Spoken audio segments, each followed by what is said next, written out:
My husband a month ago went to ICE to report and was taken just like that. I ran to see him and I was told I could not hug him. My kids could not hug him. All I could do is video chat in a detention center 1 hour and a half away from my home.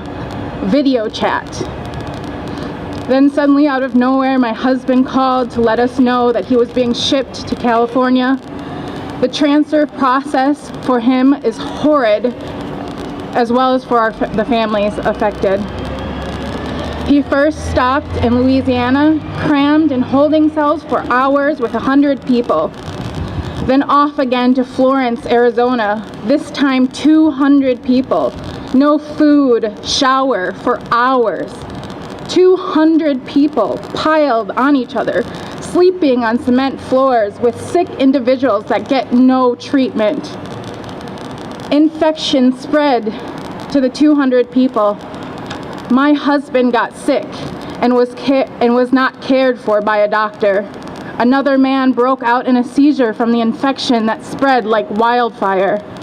Without treatment, my husband was then again forced to travel to California, Adelanto Detention Center, dizzy, ill, and dehydrated, with air marshals yelling out, "Ping, pang, pong, I can't pronounce your name," feeding them moldy, rotten cheese sandwiches.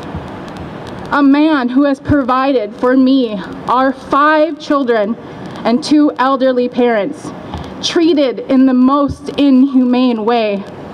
A man who has lived in this country for 30 years, paying taxes, building football stadiums, and helping his community, treated in the most inhumane way.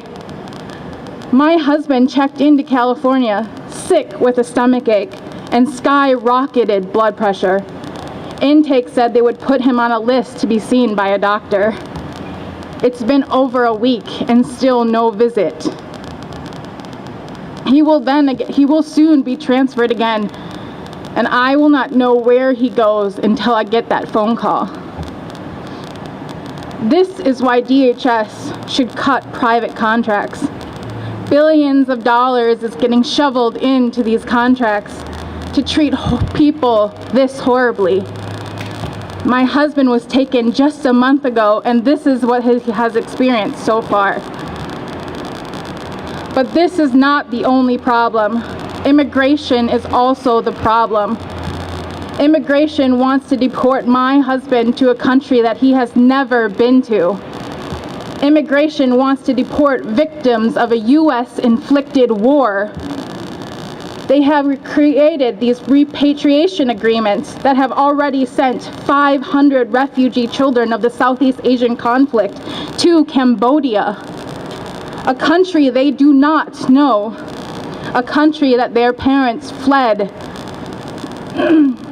These are unjust deportations. These are men and women with families.